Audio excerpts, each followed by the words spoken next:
अस्सलाम वालेकुम नाज़रीन, मैं हूँ आपकी मेज़बान उस्मा नौमान। हबीब साहब प्रोग्राम में मेरे साथ मौजूद। मुस्लिम लीग नून ने इंतखाबात से पहले इंतखाबी इत्तेहाद बनाने और इलेक्टेबल्स को अपने साथ मिलाने की हिकमत अमली अपना रखी है और इस हवाले से आज 2 रोज़ा दौरे पर कोयटा गए नवाज शरीफ और शहबाज शरीफ ने बलूचिस्तान की 4 नुमायाँ जमातों की क़यादत से मुलाकात की और उन्हें हम ख्याल बनाने की कोशिश की। इसे इत्तेफाक कहें या फिर हुस्न इत्तेफाक कहें कि चेयरमैन सेनेट सादिक संजरानी भी आज की मुलाकात में मौजूद थे, जबकि एक और खुसूसी नशिस्त में बलूचिस्तान की मुख्तलिफ जमातों के 30 के करीब नाराज़ रहनुमाओं ने नवाज शरीफ साहब की क़यादत पर एतमाद का इजहार किया है। क्या नवाज शरीफ साहब का मिशन इलेक्टेबल्स मुकम्मल हो गया है या फिर ये इलेक्शन तक जारी रहेगा और इसकी बदौलत इलेक्शन में कामयाबी का कितना इम्कान है? क्या नून लीग को अपने जोरे बाजू पर यकीन नहीं है कि वो सहारे ढूंढती फिर रही है और इस हवाले से पीपल्स पार्टी बरमला इस बात का इजहार भी कर रही है, या फिर नेशनल यूनिटी गवर्नमेंट के किसी फॉर्मूले पर काम हो रहा है? इस पर भी प्रोग्राम में आगे चलकर हम बात करेंगे। लेकिन आज दिन भर कोयटा में क्या हुआ और आगे क्या होने वाला है, बात करेंगे। Bureau chief Quetta Kifayat Ali programme में हमारे साथ मौजूद है। किफ़ायत, सबसे पहले तो ये बताएं कि नून लीग की बलूचिस्तान से जो सियासी तवक्कुआत थी वो किस हद तक पूरी होती दिखाई दे रही हैं? कितने लोग शामिल हो रहे हैं? और एक प्रेस कॉन्फ्रेंस भी मुतवक्के थी, वो कब होगी? देखिए, अगर हम इस दौरे के हवाले से बात करें तो 2 रोजा दौरा था मियां मोहम्मद नवाज शरीफ का कोयटा में, और कोयटा में हमने देखा कि जो इसे बहुत बड़ा सियासी ब्रेक थ्रू समझा जा रहा है कि बहुत सी जमातें, जिनमें कॉम्परस जमात भी है, जिसमें मजहबी जमात भी है और सियासी जमात भी है, उनकी एक नशिस्त हुई, एक तवील नशिस्त, जिसमें इस बात का फैसला किया गया कि जो आइंदा होने वाले इंतखाबात हैं उसमें सीट टू सीट एडजस्टमेंट के हवाले से एक फार्मूला तय पाया और इसी हवाले से इंतखाबी इत्तेहाद करार पाया। बलूचिस्तान में चूंकि इन सियासी जमातों का असर रसूख ज्यादा है तो यकीनी तौर पर मैं समझता हूं कि मुस्लिम लीग नून का ये जो सियासी जो मूव था ये यकीनी तौर पर उनके फायदे में होगा और इसके नतायज जो है वो अगले इंतखाबात में यकीनी तौर पर जो है वो उनके हक में होंगे। किफायत ये बताइए कि क्या कुछ कोई जमात अपना वजूद खत्म करके PMLN में शामिल भी होने जा रही है? इसके अलावा जो दीगर जो रहनुमा है बलूचिस्तान अवामी पार्टी के, वो बड़ी तादाद में 30 के करीब अब मुलाकात उनकी भी जारी है और ये बताया जा रहा है कि वो भी मुस्लिम लीग नून में शामिल हो जाएंगे। इसके अलावा कल का जो प्रोग्राम है मियां मोहम्मद नवाज शरीफ और उनकी टीम का, मुस्लिम लीग नून की जो लीगी क़यादत यहाँ पर मौजूद है, कल भी हमने देखा कि मुख्तलिफ सियासी जमातों से उनकी मुलाकातें तय हैं और उसमें यही जो स्ट्रैटेजी है वो यही होगी कि अगले इंतखाबात के हवाले से बलूचिस्तान, जहां पर हमेशा ये तासुर रहा किसी भी एक जमात को अक्सरियत हासिल नहीं होती, मखलूत जमातें होती हैं और यहाँ से मखलूत हुकूमत बनती है, तो इस हवाले से मैं समझता हूँ कि बलूचिस्तान में सियासी तौर पर इसे बड़ा ब्रेक थ्रू समझा जा रहा है कि बहुत सी ऐसी जमातें जिनमें मखलूत हुकूमतें और वो सियासी जमातें भी हैं, मजहबी कॉम्परस, वो मुस्लिम लीग नून के साथ सीट टू सीट एडजस्टमेंट करने की ख्वाहां हैं, तो यकीनी तौर पर ये मुस्लिम लीग नून के हक में होगा। अच्छा, ये बताइएगा कि जो छोटी जमातें हैं, मिसाल के तौर पे एक हज़ारा डेमोक्रेटिक फ्रंट भी है, इसी तरह कुछ मजहबी जमातें भी हैं वहाँ पर, तो क्या उनके लोग भी शामिल होने जा रहे हैं कहीं या PMLN के साथ कहीं इत्तेहाद में? सब ऐसा है कि देखें, जो बड़ी सियासी जमातें थी जिनमें कॉम्परस और मजहबी जमात है, वो ये है, जहां तक हज़ारा डेमोक्रेटिक पार्टी, इसके अलावा जमहूरी वतन पार्टी या कोई और जमातें हैं, तो उनकी इंतखाबात में 2 से 3 सीटें जो हैं वो होती हैं, जिसपे ज़ाहिरी बात है इतना बड़ा रिलाय नहीं किया जा सकता मुस्लिम लीग नून का। मुस्लिम लीग नून का ज्यादातर झुकाव जो था वो उन जमातों की तरफ था जो इंटीरियर बलूचिस्तान में जिनका ज्यादा असर और रसूख है, जिसमें नेशनल पार्टी हम देखते हैं, पश्तूनख्वा मिली अवामी पार्टी देखते हैं, जमीयत उलमा इस्लाम का बलूचिस्तान में एक बड़ा स्ट्रॉन्ग वोट है। तो हम समझते हैं कि मुस्लिम लीग नून ने ये कोशिश की कि उन बड़ी जमातों की जिनकी नशिस्तें ज्यादा हैं और यकीनी तौर पर अगर अगले इंतखाबात में ये सियासी जो इत्तेहाद किया जा रहा है, जो सीट टू सीट एडजस्टमेंट करा जा रहा है, उसमें हम देखेंगे कि मुस्लिम लीग नून का जो स्टेक होगा बलूचिस्तान में गवर्नमेंट बनाने से वो बड़ा इंपॉर्टेंट होगा और वो उसमें शामिल होगी, क्योंकि ये वही जमातें हैं, पश्तूनख्वा मिली अवामी पार्टी हो गई, अवामी नेशनल पार्टी हो गई, इसके अलावा नेशनल पार्टी है। तो ये बताइए, जमीयत उलमा इस्लाम भी मिली है? जमीयत उलमा इस्लाम का कोई कुछ लोग मिले?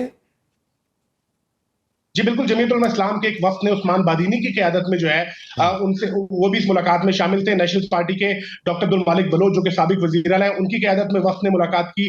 बलूचिस्तान अवामी पार्टी के जो नौमुंतखब सदर हैं खालिद मक्सी, उनकी क़यादत में बलूचिस्तान अवामी पार्टी के वफ्द ने मुलाकात की और वो मुलाकात के बाद अब जो मुलाकात है वो शमूलियती प्रोग्राम है, जिसमें जाम कमाल समेत बलूचिस्तान अवामी पार्टी के और दीगर सियासी जमातों के तकरीबन 30 के करीब लोग जो हैं वो मुस्लिम लीग नून में शमूलियत का ऐलान करने वाले हैं। ठीक है, बहुत बहुत शुक्रिया किफ़ायत अली, आप हमारे साथ मौजूद थे और प्रोग्राम में अब हमें सीनियर सहाफ़ी शहजादा जुल्फ़िकार साहब, जो कि बलूचिस्तान की सियासत पर बड़ी गहरी नज़र रखते हैं। शहजादा जुल्फ़िकार साहब, हम देख रहे हैं पिछले कुछ अरसे से कि एक सियासी तारीख सी बन गई है कि MKM और बलूचिस्तान के इलेक्टेबल्स जिस पार्टी का साथ देते हैं वही हुकूमत बनाती है। तो जिस तरह से हम नून लीग की ये पेशकदमी देख रहे हैं और उसके बाद जिस तरह से लोगों का उनके साथ इत्तेहाद देख रहे हैं, हम ये समझें कि इस बात पर मुहर सब्त हो रही है कि अगली हुकूमत नून लीग की आ रही है।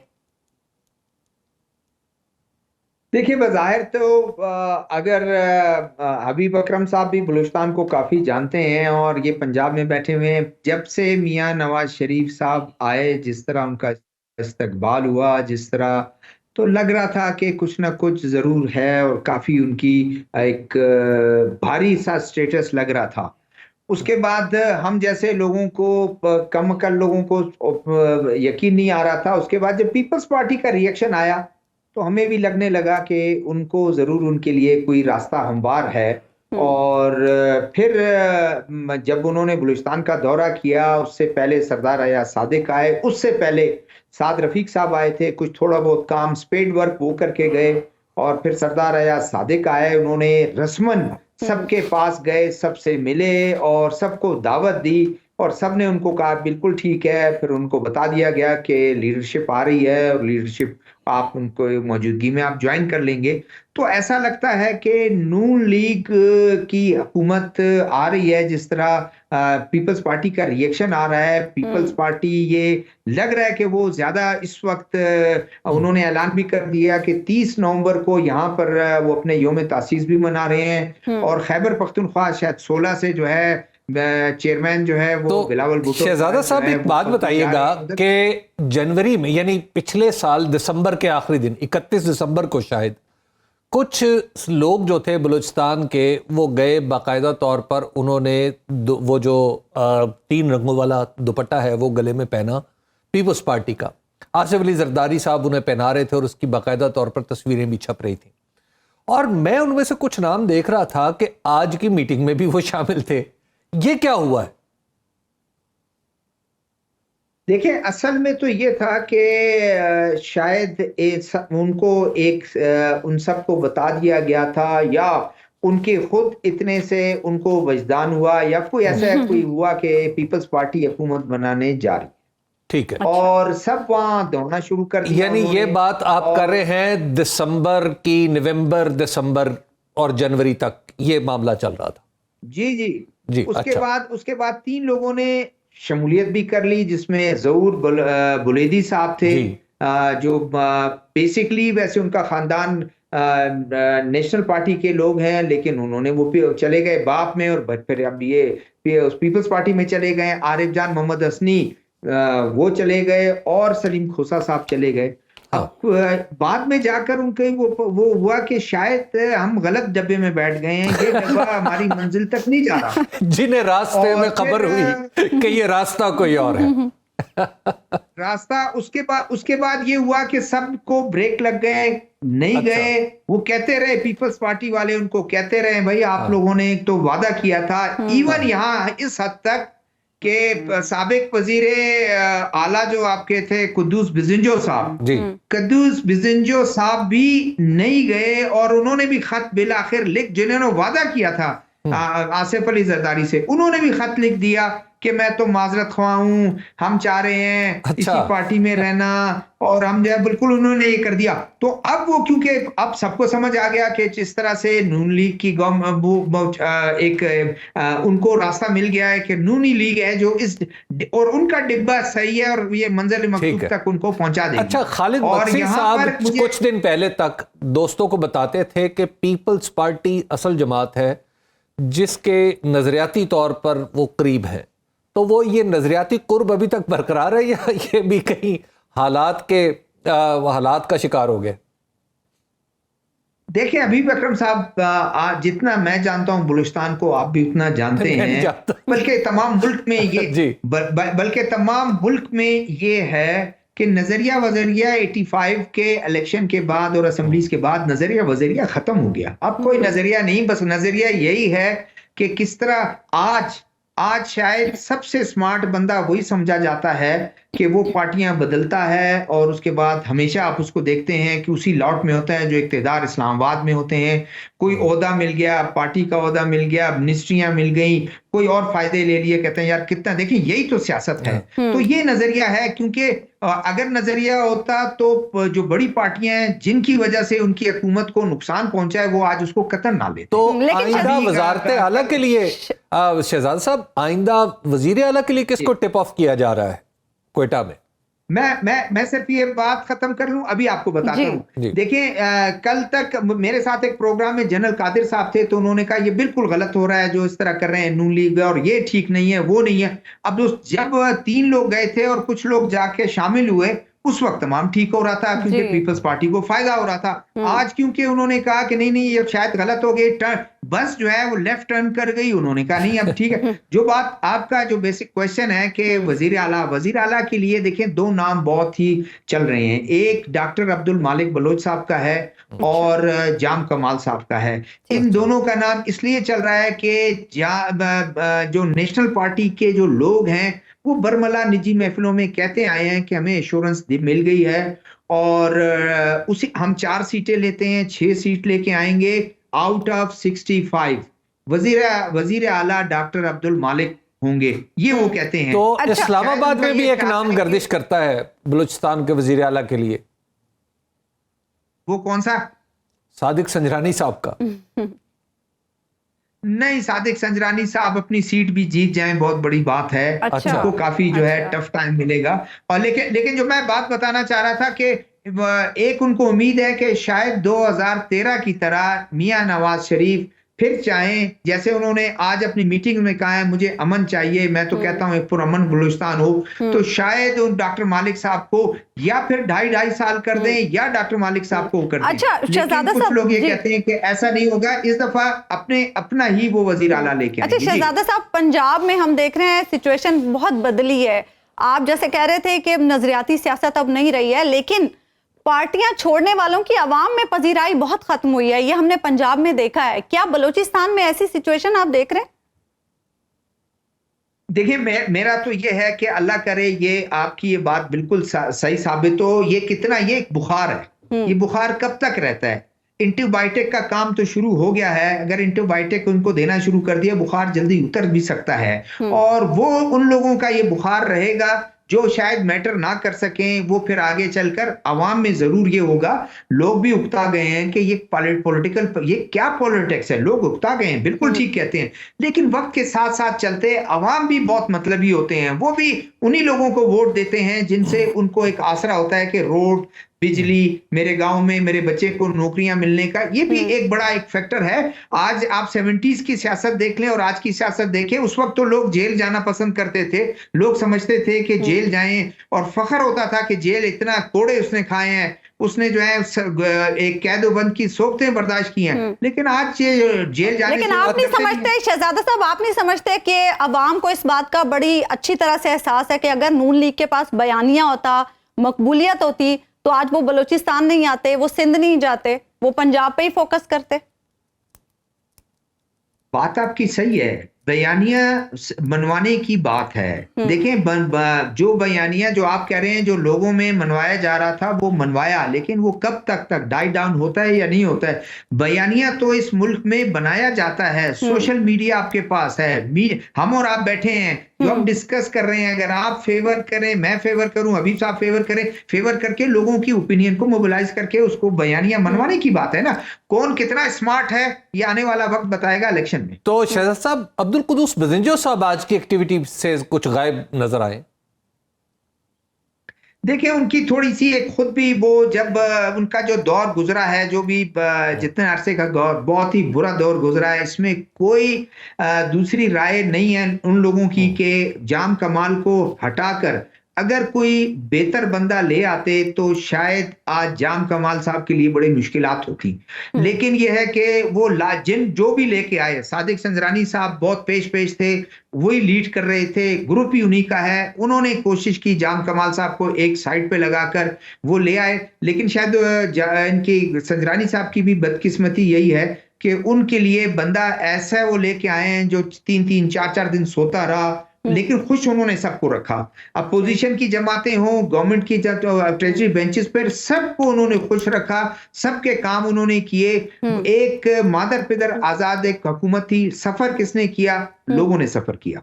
ठीक है, बहुत बहुत शुक्रिया शहजादा जुल्फिकार साहब, आप हमारे साथ मौजूद थे। सियासत में यकीनन कुछ भी हतमी नहीं होता। नवाज शरीफ साहब माजी में इन्हीं रहनुमाओं के बारे में जिनसे आज वो मुलाकातें कर रहे हैं, इत्तेहाद की बातें हो रही हैं, पार्टी में शमूलियत की बातें हो रही हैं, इनके बारे में कुछ मुख्तलिफ राय रखते थे। कल जिन कामों को तमाशा कहा जाता था, आज हबीब साहब खुद उन्हीं चीज़ों पे चल रहे हैं। एक तो ये है कि ये आपने बड़ी ज्यादती की। अच्छा, हाँ, देखिए, सियासतदान के पास ये हक होना चाहिए कि वो जब चाहे यू टर्न ले ले, और बिलखुसूस नवाज शरीफ साहब के पास तो ये हक ज्यादा होना चाहिए, क्योंकि इस वक्त वो हुकूमत साजी के अमल में मसरूफ है। इलेक्शन तो उनके लिए कोई बेमानी चीज़ है। वोट की इज्जत, ये सब चीज़ें बेमानी है। अच्छा। अभी जैसे शहजादा साहब भी बता रहे थे कि रास्ता हमवार है, फिजा खुशगवार है, हम सफ़र बहुत अच्छे हैं और अपनी मर्जी के हैं, तो लिहाजा अब उनका सफ़र आसान है और मंजिल कोई दूर नहीं है। तो इलेक्शन महज एक पड़ाव की हैसियत रखता है, जहाँ पे चंद लम्हे के लिए उन्होंने सस्ताना है और उसके बाद उन्होंने आगे चले जाना है। वहाँ पे भी खिलत तैयार है, सब कुछ तैयार है, और फिर वो मसरत पे बाप पार्टी वालों के साथ भी तो ज्यादती हुई थी ना हबीब साहब। पहले वो 2018 के इलेक्शन से पहले तो कई रहनुमा जो बाप के हैं वो नून लीग के ही थे, देखिए उन्हें बाप में शामिल किया गया। आज तो अगर वो अपनी ये जो अभी पार्टी के साथ वापस आके जो मिल कुछ रहे हैं। नवाज शरीफ साहब फरमा रहे थे, ये आपको पता है जिस शख्सियत का नाम नहीं था वो आज उनके साथ थी, वो थी सादिक संजरानी साहब। अच्छा। सादिक संजरानी साहब और बीएपी के जितने भी लोग थे, दरअसल उस वक्त वो सेनेटर मुंतखब हुए थे, और उसमें जो सेनेटर मुंतखब होने वालों में आज अनवारुल हक काकड़ जो हमारे निगरान वज़ीर आज़म है वो भी शामिल थे। उससे कुछ अर्सा पहले तक निगरान वज़ीर आज़म सनाउल्लाह ज़हरी जो मुस्लिम लीग नून के तरफ से वज़ीर आला थे, उनके वो तर्जुमान भी थे। अच्छा। तो मुस्लिम लीग नून के बलूचिस्तान की हद तक वो नफ्से नातका भी थे। तो इस वजह जाम कमाल साहब खुद मिनिस्टर थे, और न सिर्फ नवाज शरीफ साहब के साथ बल्कि जो ये उनके बाद शायद खाकान अब्बासी साहब की गवर्नमेंट बनी थी तो खुद जाम कमाल साहब मिनिस्टर भी थे। और ये भी आपको बताऊं कि ये जाम कमाल साहब ने अभी कुछ अर्सा पहले तक उनके बारे में भी गुमान ये था कि वो शायद चले जाएंगे पाकिस्तान पीपल्स पार्टी में। और फिर जुलाई में, यानी ये जो अभी हुकूमतें कायम थी, तो जुलाई में ये अंदाज़ा नहीं था कि अनवारुल हक काकड़ साहब जो थे वो वज़ीर आज़म बनेंगे। तो एक सिलसिला शुरू हुआ था मुलाकातों का, एक सिलसिला हुआ था शुरू मुलाकातों का। उन मुलाकातों में जाम कमाल साहब, सरफराज बुख्ती साहब और अनवारुल हक काकड़ साहब, इनका ये मिल रहे थे मुस्लिम लीग नून से। इनके सबसे पहले इनके बारे में ये खबर आई कि ये पीपल्स पार्टी में नहीं जाएंगे, मुस्लिम लीग नून में जाएंगे, क्योंकि उन्हें एहसास हो गया कि हम गलत डब्बे में आ गए। उन्हें एहसास हो रहा था कि डब्बा जो है वो गलत हो गया। तो उन्हें सबसे पहले हुआ था। उसके बाद फिर अभी ये जो बहुत सारे लोगों ने पाकिस्तान पीपल्स पार्टी के साथ अपने अहदो पैमान बांध लिए थे, लेकिन वो भी आज खत्म, कुछ देर पहले तक भी खत्म खबरें आ रही थी। तो देखिए, अब ये सारा बलूचिस्तान के अंदर जो कुछ होता है वो पूरी फिर पाकिस्तान की सियासत पर रिफ्लेक्ट करता है, तो वो अब भी करेगा। पर तो खास तौर पर देखिए, जब सनाउल्लाह ज़हरी साहब की हुकूमत गई तो उसने एक सिग्नल दिया, और फिर सनाउल्लाह ज़हरी साहब और अब्दुल कादिर बलोच साहब पीपल्स पार्टी में शामिल हो गए। एंड मुमकिन है अब यहाँ पर भी सुलह सफाई हो जाए। खैर, अच्छा। तो उसके बाद फिर ये हुआ कि जब जाम कमाल साहब की हुकूमत गिराई जा रही थी, तो जाम कमाल साहब की हुकूमत गिराने में सादिक संजरानी साहब का एक किरदार था, और उसके लिए इमरान खान साहब भी उस वक्त वज़ीर आज़म थे। तो इमरान खान साहब को किस तरह ट्रैप किया गया कि उनके पास बाकायदा तौर पर लोग भेजे गए, और उन्होंने कहा जी जाम कमाल साहब जो हैं वो अपनी हैसियत खो चुके, अपनी जो उनकी जो अक्सरियत है वो खो चुके हैं, उनकी पार्टी का एतमाद अब उन पे नहीं रहा। तो बाकायदा तौर पर हमारे एक बड़े मतलब मैं आपको बता देता हूँ, अनवारुल हक काकड़ साहब मेरी मालूमात के मुताबिक वो गए इमरान खान साहब के पास। अच्छा। उस वक्त वो सेनेटर थे। तो उन्होंने इमरान खान साहब को कहा कि खान साहब, ये आप जो कर रहे हैं, आपको पता है कि आप जाम कमाल की हुकूमत अगर जाती है तो उसकी जगह अब्दुल कुद्दूस बिज़िंजो साहब की हुकूमत आ जाएगी, तो अब्दुल कुद्दूस बिज़िंजो साहब तो ऐसे हैं और ऐसे। अच्छा, ये तो बात इन्होंने की, फिर दूसरे भी कुछ लोग गए और उन्होंने जाके भी समझाया, लेकिन कुछ ऐसे लोग भी थे जो बता रहे थे कि जनाब ये देखें, ये नंबर्स हैं और ये लोग जो हैं वो जाम कमाल के खिलाफ हैं, तो लिहाजा अब्दुल कुद्दूस बिज़िंजो के साथ हैं। और फिर अब्दुल कुद्दूस बजिंजो साहब और खान साहब ने भी अपना हाथ जाम कमाल साहब से खींच लिया। वो मैं समझता हूँ कि बीएपी के ऊपर वो जो एहसान चढ़ाने का मौका था वो इमरान खान साहब ने खो दिया। और अब्दुल कुद्दूस बजिंजो साहब हुकूमत में आ गए। जब वो हुकूमत में आए तो फिर उस वक्त तक बहुत देर हो चुकी थी। ठीक है, एक ब्रेक हम लेंगे नाज़रीन, और ब्रेक आएंगे तो हम बात करेंगे कि पीपल्स पार्टी इस वक्त इतना क्यों तिलमिला रही है। वेलकम बैक नाज़रीन। अब खबरें ये आ रही हैं कि बलूचिस्तान से 30 से ज़ायद शख्सियात ने नून लीग में शमूलियत का ऐलान कर दिया। एक तरफ नून लीग अपने तरीके से इंतखाबात में जारी है तो दूसरी तरफ पीपल्स पार्टी नवाज शरीफ के दौरे बलूचिस्तान को नून लीग की कमजोरी का नतीजा करार दे रही है। बिलावल भुट्टो ने नवाज शरीफ साहब को मशवरा देते हुए कहा है कि वो एक तो सीटों के लिए दूसरे सूबों में जाने के बजाय पंजाब पर तवज्जो दें और अपनी सियासत करें। साथ में ये भी कहा है कि वाप पार्टी अगर कल बुरी थी तो आज होगी। आज भी फील्ड सजाया जा रहा है। पीपल्स पार्टी हर पिच पे खेलने के लिए तैयार है। लाहौर में मुस्लिम लीग के लिए आजकल मुश्किलात पैदा किए गए हैं। मियां साहब को ये तजवीज दिया गया है कि दूसरे सूबे में जाके कद सीट के पीछे पहुंचे। मेरा तजवीज ये होगा लाहौर पे ही फोकस करें। मैंने इनका 15 महीने से अंदर का जो वर्किंग है वो काफी नजदीक से देखा है। बल्दियाती इलेक्शन से ऐसे भागे जिसे पता नहीं इनका क्या खौफ था। ये सियासत आपने कभी पहले देखा है? मैंने तो कभी नहीं देखा। हमें तो पीडीएम से निकाला गया और हमारा तो तंकीद ऐसे हुआ कि हम बाप से मिल गए। बाप के चंद सेनेटर्स का वोट तूने कैसे लिए? और अगर कल बाप बुरा था तो आज भी बाप बुरा होगा। ऐसे ही कुछ मियां साहब का दौरा का नतीजे में निकलेगा। बिलावल की बातें अपनी जगह पर दुरुस्त हो सकती हैं, लेकिन ये बात भी हो रही है कि तहरीक इंसाफ को किनारे करने के लिए पीपल्स पार्टी और नून लीग नूरा कुश्ती करेंगे। आखिर 16 महीने तक हमने वाला और हम प्याला रहने वालों को आज ही खामियां क्यों नजर आ रही हैं? क्या पीपल्स पार्टी तन्हा रहकर इलेक्शन में क्लीन स्वीप कर सकेगी, जिसका वो दावा करी? और आसिफ अली जरदारी साहब का ये कहना कि कुछ लोग इक्तदार के लिए इत्तेहादी बनाते हैं, हमारे लिए अवाम ही काफ़ी है, ये कितना हकीकत पसंदाना है, इस पर गुफ्तगू करते हैं। हबीब साहब, बिलावल भुट्टो जो ये कह रहे हैं कि नवाज शरीफ साहब ने कमजोरी का सबूत दिया है बलूचिस्तान जाकर, आप समझते हैं कि वाकई ये कमजोरी है नून लीग की? उसकी वजह यह है कि बलूचिस्तान में नेशनल असेंबली की 16 सीटें और पंजाब में 141 नशिस्तें, 266 बराह रास्त मुंतखब होंगे लोग। जब इलेक्शन होगा तो 266 में से 133 अगर किसी को मिल जाएंगी तो वो मेजॉरिटी, 134 मिल जाएंगी तो वो मेजॉरिटी पार्टी हो जाएगा जी। तो इसका मतलब ये है कि पंजाब में मुस्लिम लीग नून को 134 सीटें मिलने की तवक्को शायद नहीं है, क्योंकि ये तो best of the best time में भी ऐसा मुमकिन नहीं होता। तो लिहाजा वो समझ रहे हैं कि उन्हें बाहर से भी जो कुछ मिल सके वो ले लिया जाए। और ये जितने भी लोग आज मुस्लिम लीग नून में शामिल हुए हैं, ये सब इनमें से कुछ जो थे कुछ ही अरसा पहले पाकिस्तान पीपल्स पार्टी में शामिल हुए और इसी अब बात पे तिल मिला रहे हैं और फिर मुस्लिम लीग नून में शामिल हो गए। तो वो भी जैसे शहजाद जुल्फकार साहब कह रहे थे कि वो इन्हें रास्ते में जाके पता चला कि ये रास्ता कोई और है। तो इस वजह से अब वो अपनी कोर्स करेक्शन कर रहे हैं। अब जाम कमाल साहब हों, अब इसमें देखे आतिफ संजरानी साहब हों, तो बहुत सारे लोग जो हैं वो इसमें पीपल्स पार्टी के साथ भी भाव-ताव कर रहे थे, लेकिन अब वो इधर चले गए। तो अब देखिए, जब नवाज शरीफ साहब की गवर्नमेंट गिरने का आगाज हुआ था तो वो बलूचिस्तान से हुआ था ना, तो अब बनने का आगाज भी वहीं से हो रहा है, क्योंकि आज नवाज शरीफ साहब जो कर रहे थे वो हुकूमत बना रहे थे बेसिकली, भी वहीं से हो रही है। तो अब आप इससे अंदाजा कर सकते हैं कि क्या हो रहा है। तो पाकिस्तान पीपल्स पार्टी को ये अफसोस है कि बहुत सारा काम तो हमने किया, बीएपी बनवाने में भी हम हुए जी, बीएपी बनवाने में आसिफ अली जरदारी साहब का बहुत अहम किरदार था जी। अच्छा, अब आप इसी प्रोग्राम में मैंने एक दफा अर्ज किया था आपको बहुत अरसा पहले, जब ये बातें चल रही थी कि जरदारी साहब आइंदा हुकूमत बनाएंगे, मैंने आपको अर्ज किया था गो गेटर्स को कभी हुकूमत नहीं मिलती। जब गो गेटर्स होते हैं ना, जो उन्हें हुकूमत नहीं मिलती। जरदारी साहब ने गो गेटर के तौर पे अपना किरदार अदा किया था, लिहाजा अब उन्हें सिर्फ सिंध की हुकूमत मिलेगी। बलूचिस्तान में उनका अमल दखल होने के लिए बहुत बड़ा टाइम अब उन्हें दोबारा चाहिए। इसका मतलब है कि बिलावल साहब ने ये बयान देके बेसिकली अपनी कमजोरी शो की है। अपनी कमजोरी नहीं, उन्होंने इस सिस्टम को अयां कर दिया। अच्छा, ये जो पाकिस्तान के अंदर पावर ब्रोकरेज चली थी, ये इस सिस्टम को अयां कर दिया है।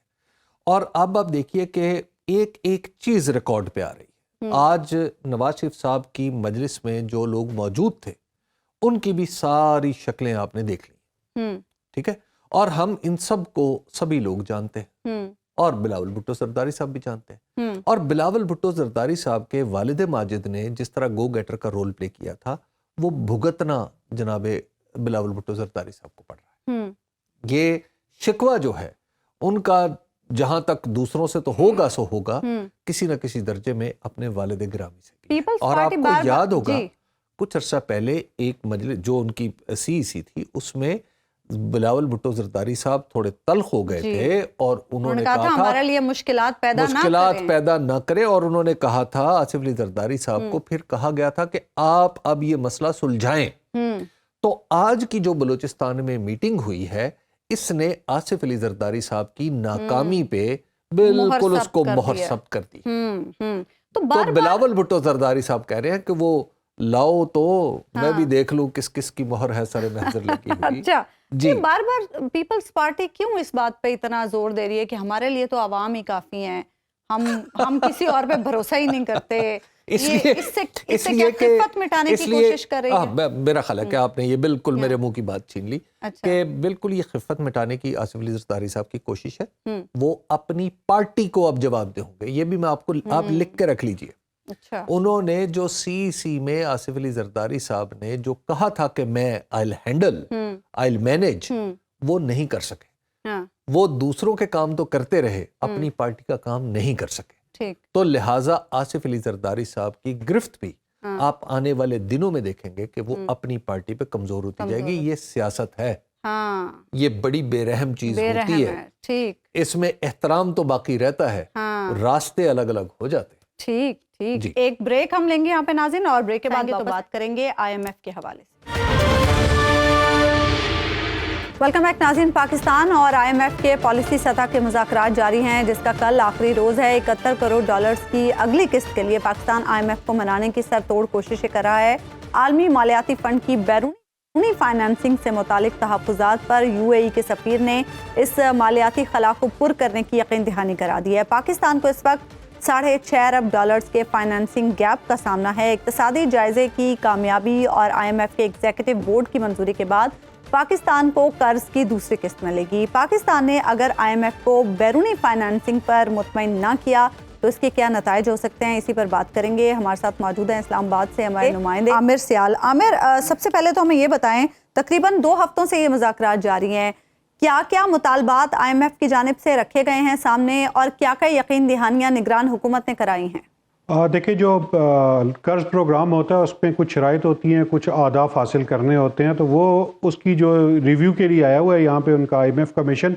तो पाकिस्तान ने जो पावर सेक्टर में जितने आदाफ थे वो तो हासिल कर लिए हैं, इसी तरह गैस के जो आदाफ थे वो भी हासिल कर लिए हैं, दोनों का टैरिफ बढ़ गया। इसके अलावा जो पाकिस्तान का जो टैक्स कलेक्शन थी वो भी इम्प्रूव हुई है और इसकी वजह से IMF ने नए टैक्सेस का मुतालबा नहीं किया। जो मेन इस टाइम स्टम्बलिंग ब्लॉक है ना वो एक्सटर्नल फाइनेंसिंग है। और उस ये मुआहदा करने से पहले IMF ने जो सऊदी अरब से UAE से बात की थी कि आप पाकिस्तान की इमदाद करेंगे, और चीन से भी बात की गई थी, उन्होंने कहा था कि हम पाकिस्तान को जो है 6 अरब डॉलर तक जो है वो देंगे। तो अभी जो पहली सहमाई गुजरी है इसमें इन ममालिक की तरफ से पाकिस्तान को इमदाद नहीं मिली, और इसकी एक बुनियादी वजह यह है कि जो अरब ममालिक है इनका सॉवरन फंड है, कोई 70 अरब डॉलर उसकी पाकिस्तान को कहा गया कि ये मुख्तलिफ सेक्टर्स में इन्वेस्टमेंट होगी, और उसके लिए वो पाकिस्तान से एक बायलैटरल इन्वेस्टमेंट ट्रीटी की बात कर रहे हैं, और साथ उसमें एक जो निगोसिएशन इस चीज़ पे हो रही है, अगर कोई तनाज़ा होता है तो उसे हल करने के लिए क्या तरीक़ेकार होगा, उसके बाद ही ये जो इन्वेस्टमेंट आएगी। लेकिन ताहम IMF ने फिर जो है कल ये जो पाकिस्तान के दोस्त ममालिक से उनसे ये बात की थी कि आप पाकिस्तान की मदद करेंगे, जो ये जो एक्सटर्नल फाइनेंसिंग का गैप है 6.5 अरब डॉलर्स का। तो ये हमें ये ज़राए ने बताया कि UAE ने और सऊदी अरब ने कमिट किया है कि पाकिस्तान की मदद की जाएगी। और आज हमारी जो वज़ारत ख़जाना के हुक्काम से बात हुई है, उन्होंने भी यही कहा कि मुज़ाकरात जो है काफ़ी उनमें पेशरफ्त हुई है, काफ़ी चीज़ें खुश उसलूबी से तय पा गई हैं। अच्छा, और ये भी बताइएगा आमिर, बात चल रही है जो रिपोर्टिंग हुई है उसमें ये बात भी है कि IMF ने SIFC के बारे में भी कुछ सवालात उठाए हैं, उसका फंक्शनिंग, उसका तरीक़ाकार भी जानने की कोशिश की है। इसकी क्या डिटेल्स है? जी, ये जो यहाँ पे जब IMF का वफ्द आया था तो उन्होंने यहाँ पे पहले जो मुज़ाकरात हुए थे उस पे उन्होंने कहा था कि जो SIFC आपने बनाया है, हमें इसके बारे में बताया जाए कि इसके क्या ऑब्जेक्टिव्स हैं और ये क्या करना चाहता है। तो कल जो है बड़ी एक लंबी चौड़ी इनकी एक मुलाकात हुई जिसमें बताया गया कि SIFC कोई एक्स्ट्रा कॉन्स्टिट्यूशनल बॉडी नहीं बनी, ये बोर्ड ऑफ इन्वेस्टमेंट के अंदर ही एक इदारा बनाया गया और ये जो ऐसा इदारा नहीं है कि जो खुद कुछ काम करेगा, ये सिर्फ जो मुख्तलिफ कोऑर्डिनेशन है उसे बेहतर करेगा और ये इंटरवीनर है, ये कोई एग्जीक्यूशन नहीं करेगा खुद। और इसमें सिर्फ ये है कि जो कोई फॉरेन इन्वेस्टमेंट है उसे फैसिलिटेट करेगा, क्योंकि कई किस्म की रुकावटें होती हैं, मुख्तलिफ जो महकमे हैं उनके दरमियान कोऑर्डिनेशन नहीं होती, तो उसके लिए बनाया गया। तो कल की जो ब्रीफिंग हुई थी उसके बाद ये बताया गया कि IMF काफ़ी मुतमिन था, क्योंकि उन्हें साफ बता दिया गया कि ये कोई ऐसा इदारा नहीं है या कोई ऐसे इंसेंटिव्स नहीं देगा इन्वेस्टर्स को जो बाकियों को नहीं मिलेंगे। जो इंसेंटिव्स दिए जाएंगे, जो पॉलिसी बनाई जाएगी वो सबके लिए होगी और किसी किस्म की सब्सिडी इन्वॉल्व नहीं होगी, ना कोई एक्स्ट्रा फेवर इन्वॉल्व होगा। तो उसके बाद जो है IMF जो है काफ़ी मुतमिन है और उनकी तरफ से जो है निगोशिएशंस हुई है उसमें भी ऐसा कोई मुतालबा नहीं आया SIFC की तरफ से। एक बात हो रही है कि दिसंबर से ऑनवर्ड यानी इफेक्टिव फ्रॉम 1 जनवरी 2024 कुछ नई टैक्सेशन के, अगर हमारी टैक्सेशन में कुछ कमी आती है तो हम कोई नई टैक्सेशन की तरफ जाएंगे, तो गवर्नमेंट उस तरफ जाएगी? आपको क्या लग रहा है निगरान गवर्नमेंट ये काम कर गुजरेगी? देखिए हबीब साहब, जो पिछले साल IMF था ना, तो जब वो जैसे ही आया था तो उन्होंने आते साथ ही मुतालबा किया था कि आप टैक्स टारगेट मीट नहीं करेंगे, आप नए टैक्सेस लगाएं, और वो मिनी बजट आया। इस दफ़ा ये हुआ कि जो FPR की पहले 4 महीनों की परफॉर्मेंस है वो काफ़ी अच्छी है और इस दफ़ा टारगेट से ज़्यादा उन्होंने कलेक्शन की है हर महीने, और बल्कि 4 माह में जो है 66 बिलियन ज़्यादा उन्होंने कलेक्शन की है। तो IMF की तरफ से जो है काफ़ी उन पे FPR को देखा गया, उनसे प्लान भी मांगा गया कि आप जो 8 माह रह गए हैं इनमें आप किस तरह ये टैक्स हदफ हासिल करेंगे जब आपकी इम्पोर्ट्स भी गिर रही हैं और कस्टम ड्यूटी जो है वो भी आपको पूरी नहीं मिलेगी। लेकिन FBR की तरफ से बताया गया कि अगर कस्टम ड्यूटी कम हो रही है तो दूसरी तरफ इनकम टैक्स से ज़्यादा पैसे आ रहे हैं और जो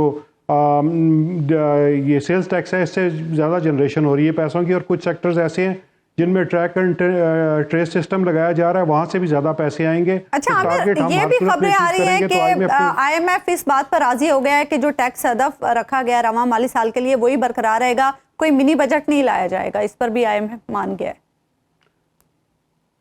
जी, वो जैसे मैंने आपको बताया ना कि FBR ने इस दफ़ा हैरानकुन तौर पे जो है पहले 4 माह में काफ़ी ज़्यादा टैक्स कलेक्शन की है, और जो इन्होंने अगला प्लान दिया 8 माह का उसमें भी टैक्स कलेक्शन जो है ऑन टारगेट रहेंगे। तो IMF के साथ ही अभी 3 माह कबल ये टैक्स टारगेट तय हुआ था, तो सारी चीज़ें उन्हें पता है, और उन्हें पता है कि अगर ये FBR ये अचीव करता है तो फिर नए टैक्सेस लगाने की जरूरत नहीं है। ताहम उन्होंने कहा कि जो रिटेलर्स हैं ये टैक्स नेट से बाहर हैं, इन्हें आप इसमें लेके आए टैक्स नेट पे, जो रियल एस्टेट सेक्टर है उससे पूरा टैक्स लिया जाए, जो ज़राअत है उस पर इनकम टैक्स लिया जाए। तो ये जो सेकंड क्वार्टर के बाद जो है जनवरी में देखा जाएगा कि ये नए टैक्स लगाने की ज़रूरत है या ऐसे लिंगर ऑन किया जाए अभी 6 महीने के लिए मजीद। ठीक है, तो आमिर, ये जो सूबों में बात चल रही है कि गंदम की प्राइस ऊपर की जा रही है, यानी 4300 तक चली गई है, और फिर आटे की कीमतें भी अकॉर्डिंगली बढ़ रही हैं, तो क्या IMF सूबों के जरिए जो कमोडिटी ऑपरेशन है उस पर भी कोई एतराज कर रहा है? देखिए, IMF का तो हमेशा ये एतराज़ रहा है कि जो गंदम का जो वीट स्पोर्ट प्राइस है ये ना करें, मार्केट को चलने दें, और जो गवर्नमेंट प्रोक्योरमेंट करती है वो ना करे, वो गवर्नमेंट जो है वो इन्हें दे, प्राइवेट सेक्टर को करने दे, क्योंकि उनका ये कहना है कि इसमें बहुत ज़्यादा पैसे लगते हैं और इसकी रिटर्न भी नहीं होती, और इसकी वजह से भी आपका फिजिकल डेफिसिट जो है बढ़ जाता है। तो ये हमेशा से IMF की डिमांड है। इस दफ़ा भी उन्होंने कहा क्योंकि गवर्नमेंट ने अभी इमदादी कीमत मुकर्रर करनी थी गंदम की, वो IMF की वजह से जो है उनके विजिट की वजह से इसे डिले किया गया कि इसे दिसंबर तक अनाउंस किया जाएगा। जी अच्छा आमिर, ये भी कहिएगा कि आपने ये तो बताया कि गैस और बिजली की कीमतों में इजाफे के हवाले से जो IMF के मुतालबात थे उन पर तो अमल दरामद हो गया। पेट्रोलियम मसनूआत की कीमतों में हमने देखा पिछले माह भी कुछ कमी हुई, और अब भी ये इम्कान जाहिर किया जा रहा है कि कल के दिन में कोई मजीद भी कमी सामने आ सकती है। क्या इस पर कोई एतराज़ तो नहीं IMF की जानिब से? नहीं, IMF की जो मेन डिमांड थी ना, उन्होंने कहा था कि ये बहुत बड़ा यहाँ से टैक्स आप हासिल कर सकते हैं, तो 60 रुपये लेवी का था वो आपने कर दी है। बाकी कीमतें नीचे होती हैं या ऊपर होती हैं उससे उनका कोई वास्ता नहीं होता, उनका सिर्फ ये होता है कि यहाँ से आप जो है टैक्स कलेक्शन करें और आपको ये भी मैं बताता चलूं कि जो पहले 3 माह हैं उसमें 266 अरब रुपए जो है पेट्रोलियम लेवी से गवर्नमेंट ने इकट्ठे किए हैं। ये बहुत ज़्यादा पैसे गवर्नमेंट को मिले हैं और इसमें सूबों का भी कोई शेयर नहीं है, सारा का सारा वफाकी हुकूमत के पास किया है। अच्छा, तो ये बताइए कि पाकिस्तान में तो एक इलेक्शन की बात भी हो रही है, तो क्या ये जो माहौल है इलेक्शन का, ये IMF के लिए काबिल इत्मीनान है? और देखें, जो सबसे पहली जो जितने भी डेवलपमेंट पार्टनर्स हैं ना, उनकी तो राइट फ्रॉम फर्स्ट डे ये गवर्नमेंट पे प्रेशर था कि आप जो है पॉलिटिकल स्टेबिलिटी लेके आएँ और इलेक्शंस करवाएं, क्योंकि जो पाकिस्तान के इस टाइम मसाइल हैं ये एक इलेक्टेड गवर्नमेंट ही हल कर सकती है। ये निगरान सेटअप में इनका हल होना बहुत मुश्किल है। तो IMF के आने से पहले ही जो है 1 या 2 दिन कबल ये ऐलान कर दिया गया था कि इलेक्शन इस डेट को होंगे। तो हमारा ये ख्याल था कि IMF शायद इस पर भी कोई डिमांड करेगा, लेकिन हमारे ज़राए का ये कहना है कि मुज़ाकरात में ऐसी कोई बात नहीं हुई, क्योंकि वो ये डिमांड ज़रूर है कि पॉलिटिकल स्टेबिलिटी के लिए स्टेप्स लिए जाएं, क्योंकि पॉलिटिकल स्टेबिलिटी होगी तो दोस्त ममालिक से, डोनर से भी पैसे मिलेंगे और इसके अलावा आपकी जो इन्वेस्टमेंट है वो भी पिकअप करेगी। जी ठीक है, बहुत बहुत शुक्रिया आमिर सयाल, आप प्रोग्राम में हमारे साथ मौजूद थे। खत्म नाज़रीन, आपसे मुलाकात होगी इंशाल्लाह कल। अल्लाह।